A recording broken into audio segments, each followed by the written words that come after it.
Hey, so welcome to our little Zoom chat. What are we doing? Well, we're actually just kind of giving you a little bit of an update on this trip that we're doing to help the victims of Hurricane Ida. And this is Ann Brock, who is a friend of mine for many years. And she is actually originally from, how do you say it? Houma, Louisiana? Yes. You can see her shirt. What does it say? Houma girl on there? Houma girl. I love it. And so many of you have been faithful to be praying for us and this team that we're sending there and financially supporting the effort there. And so we've been gathering up supplies and loading up things. And we were supposed to already be there. In fact, I think we were already supposed to be back. I think we were supposed to come back yesterday. And so we're giving you an update because God has changed our plans. Has he not, Ann? Yes. He has. So why don't you just real quick share a little bit about like how this even came about and what God has put on your heart, and then us getting connected, and just share a little bit there. Sure. So yeah, this whole trip has just been a complete an orchestra of God's just his doing. This was not one day and just woke up and said, wow, I think I would like to pack everything up and go back to Louisiana when school has just started and we homeschool and everything like that. And so this is definitely something that the Lord spoke directly to me about. And it was a reaction in immediate obedience is the best way that I can describe it. When Hurricane Ida hit, and we were actually going through, watching on the news, staying posted, looking on our cell phones, wondering what's happening. I literally had friends who were texting me in the middle of the night saying, can you please check the news for me? How much longer? How much longer do we have to endure this? And I'd say, oh, my friend, this is only in Vacherie now. It's not even over Houma yet. You got 3 more hours left of this. And for a hurricane to be at 150-mile-an-hour winds to sit on you for 16 hours, that is catastrophic. It's the strongest storm that has ever come across the United States or anything that's been there since the 1800s. So, you're prepared to a certain extent on how to handle natural disasters like this. People in South Louisiana have been dealing with this sort of thing for years, decades. Centuries even. And, so this is not new to them, but this is a whole nother level of devastation that they've never seen before. So you've got a lot of mixed emotions. And from the outside looking in, I was born and raised in Houma, Louisiana. I moved out whenever I was 21, moved to Houston, and now I'm in Tampa. I have several friends that we've relocated, and just the pain that we felt not being in the trenches with our people was just it was so heartbreaking to us. Yeah. And we thought, what can we do? What can we do to help, on the outside looking in? Because we all know that this could be us. We could all be sitting on that side of the fence. Sure. So, literally, I was on a tail end of a Daniel fast. And the night before the fundraiser, I literally prayed, Lord, make me a distribution center where I can help people and money could pass through my hands. I don't even know why I prayed that, but I did. The next day, I'm getting my oil changed. I heard the Lord say, why don't you start a GoFundMe and you ask Emily to join you? Emily Guidry Schatzel is a friend of mine who lives in Pennsylvania right now. And she's originally from Houma, very connected there. We've been friends for a long time. And so I reached out to her, asked her, you want to do a GoFundMe with me and see what happens? And she says, yes, let's do something. So within 24 hours, we had raised $10,000. Like, I'm not good at fundraising. I've tried to fundraise before, and I've made like pennies. Yeah. And so for $10,000 to come into our hands within a day was like, okay, this is not of us. This is definitely something more. And it's been that way ever since day one, just the bringing of people together, the community. And it's not even just community in Houma, it's people from all over the United States. So I'm witnessing just this drive of hope and of unity and of the body of Christ. And so that has been it's been so nourishing to me and to my own soul, my own spirit, to see this, because I I've been a little beat dry lately with everything that's been going on. So we, as I said, you kind of came into the picture. That was another God thing. God says, hey, call Greg, get him to come. I'm like, he's busy. He's got a church. He's got stuff to do, whatever. And then you called me and I was like, oh, okay. And jokingly, you said, hey, are you actually going to load up a U-Haul and go to Louisiana with stuff? And I'm like, I think I am. And you said, that's crazy. And I said, I know. You want to come with me? And you said, what'd you say? I said, yeah, I kind of do. I kind of do. So it was, and then people just volunteered their time to come with us, and a group was formed. And so, and an RV happened, and, and then a trailer. And all the things. And so it's, so we get to this point where we are loading everything up. We're all ready to go. We have, I'm sweating up a storm outside, you guys have gone, it's just me in the trailer. And, it's 11 hours before we leave. Everybody's taken off work. We have all this stuff. We have all this money. We are ready to. Eggs are packed. It's a go. And then I asked my son, how are you feeling? He felt kind of weird the day before, that morning. He goes, Mom, I feel terrible. I went upstairs, ran the temperature thing across his forehead. It said 103.6. The feeling of just like, you got to be kidding me. Yeah. Totally. Just, took my breath away, because I'm just like, I think I know what this means. Yeah. I think I know what this means. One, it probably means COVID. Two, it probably means we're not going anywhere.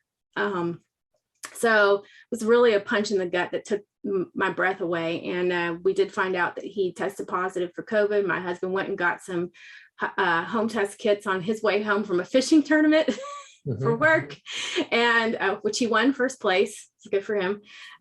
And so anyway, we test him, we test ourselves. We're all negative. He's positive. And just, I felt at the same time, I felt total devastation, but also total trust. And I knew that this was not Ann's trip. I knew that this was the Lord's trip. So, I've in the past forced doors open that weren't meant to be open. And I said, okay, God, I don't know what's next, but I trust you. I trust you. And so, and then again, it's like the rally of support that has come alongside us, and the lesson in the waiting has been so sweet, because it's, you never want to go whenever he's not ready. We're always ready. We're ready to go. Sometimes we're not ready because he says, yes, it's time to go. Oh, I don't know. I'm not ready. Yeah. But this time it's like, I know you're ready, but it's not time yet. And since then we've witnessed a tropical storm come through, which would have also put a damper on our trip. So I felt like that was the Lord's protection there. But also just, what is he wanting us to do moving forward when we arrive? That is the thing that I'm waiting. I know we're all collectively waiting for, because it's become so obvious. It's beyond supplies. Correct. And delivering meals. This is more. This is about hope. More. Yeah, this is about hope. This is so about revival. This is about bringing the Spirit of the Lord into situations that seem desperate. They seem like, God has changed your plan, right? All of a sudden, weren't expecting this hurricane to come. And literally, we've seen pictures, and you've talked to families and friends, and we're now getting connected with another church there where literally houses have been wiped out. Like they're telling us they need bins, like containers, like sealed containers, because they don't even have a closet to put towels in, and they need something to keep them dry. Can you imagine, right? That. Yeah. And we felt the same way, because we were ready to go and eager, and then boom, God just sort of closed the door immediately, right? Because we're not going to push that one open with the whole COVID thing. We're going to be wise, and we're going to trust the Lord. But even in the waiting, how has God continued to show us, I'm not done. I'm still connecting people, and I'll share a little bit on my end, and then you share on your end.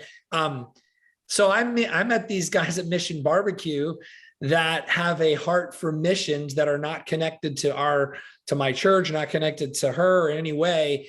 And lo and behold, they're planning a trip to Louisiana as well. And so I'm meeting with them and sharing, contacts and different things. And then another organization that I literally just met a month ago, I find out they have people on the ground in Houma, Louisiana.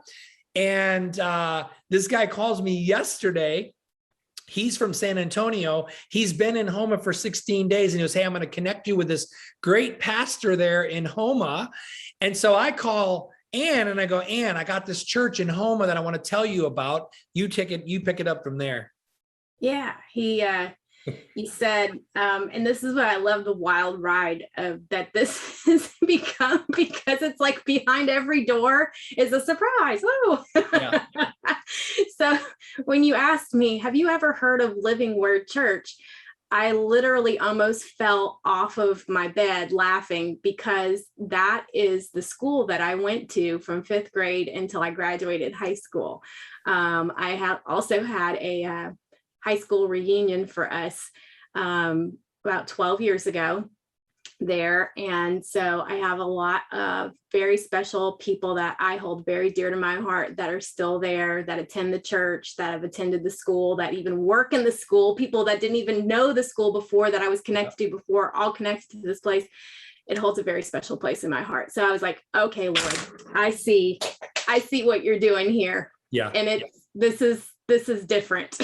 It's different. And the neat thing is that, I got the cell phone of the pastor from that church. And then I tell you, and you're like, oh, that's where I went to school. I mean, it has to be, see, God wants to show us that he's in control of it all. And so when he changes our plans, it's Romans 8:28, right? That he's working things out for our good so that we can make the best impact for the kingdom, not in our strength, but surrendering that and saying, all right, Lord, like, hey, if you want something else. And I know in this season of COVID that we've been in for so long, many people have felt their plans have changed, right? What they felt like their life was going to look like. And I'm saying you have two ways of looking at that. You can be lamenting and worried and, oh no, or you can go, man, what's the kingdom doing in this time? And how am I a part of it? And that's what I think's been encouraging even as we wait, right?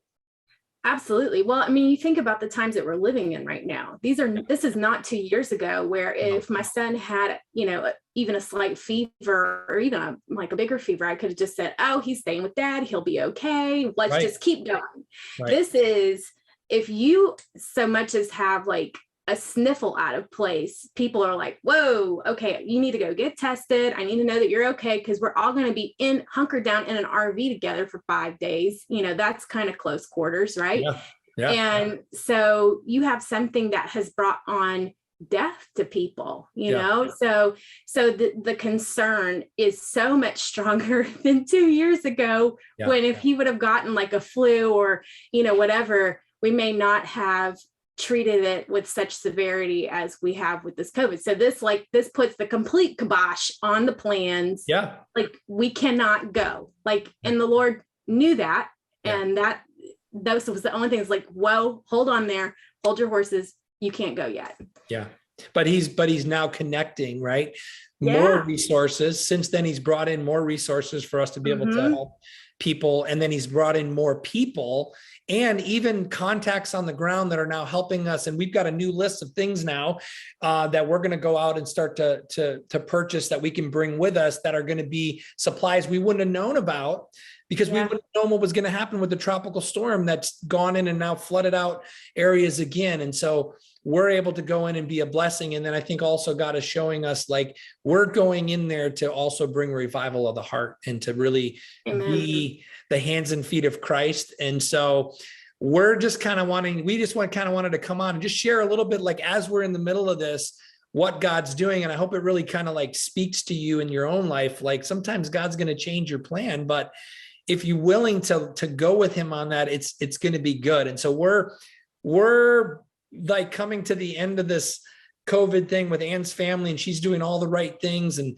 going and get the testing and quarantining and all that good stuff. But she's going to come out of this, and then we're planning on going here. We're working through the details just to make sure we're doing it the right way. But we're going to be going very soon, and we're going to be updating you with photos and videos and some testimonies of what God's doing. And so we just wanted to get on here and share a little bit about kind of where we're at and share the God story as it goes. And I think we're going to all see more things to come.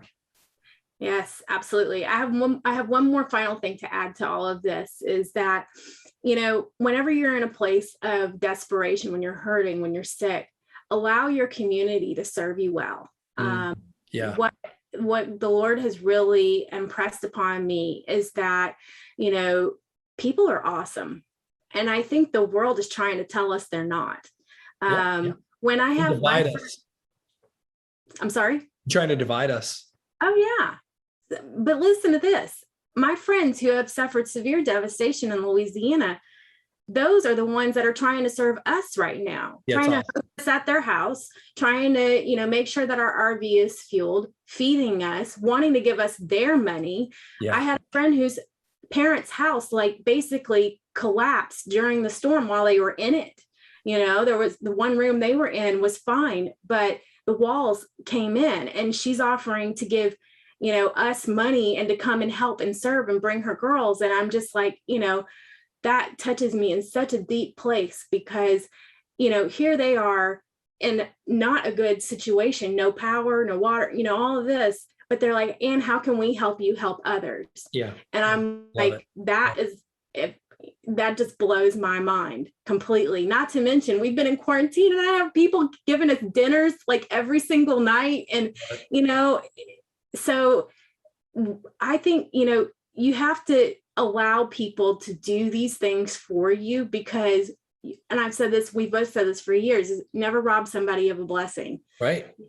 Allow people to serve and to do the things that they feel like in their heart they need to do, because it's so eye-opening. It's so refreshing to us to know that we're still there. We are still good. God is still good. He's still working among us. So I think that's the part that I just can't wait for us to share with other people, is that there's hope through the divide. There's hope through the devastation. And we need to keep pressing forward and keep giving that message, sending that message out to everybody just as much as we possibly can. I agree. And I'm thankful that God called me to lead a mobile church where we go out and we bring church to people, right? We bring the Spirit of God out into the world. And so you can be a part of this if you want. I mean, we might make a second trip even. We've talked about that. So let us know if you'd like to join us in that. And then we're raising money as well for the victims of Hurricane Ida. You can do that on our church app at difference.app. That's difference.app. You can make a donation, click the little drop down for Hurricane Ida, and that's going to go to the mission of supporting people and bringing both resources, but also bringing the love of Christ to those in Louisiana. And thank you for your heart. Thank you for kind of rallying people around this. And I'm excited to be in it with you. And the story is still to be written. Amen. Thank you so much, Greg. I appreciate it. You bet.